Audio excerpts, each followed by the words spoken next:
Hey guys, welcome to Tech Trick Tutorials. In today's video, I'm going to show you how to make your Instagram account aesthetics.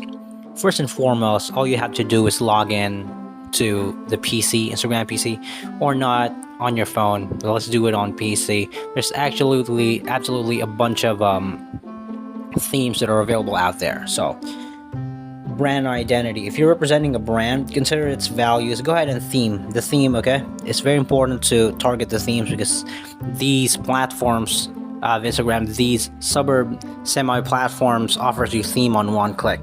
So look at the other Instagram profile for inspiration. Note what themes appeal to you and if they ever align with your goals. Okay, stay updated with the current Instagram trends. Trends give you ideas or themes that resonate with wider audiences. As you can see, there's a lot of themes here, depending on your preference, of course.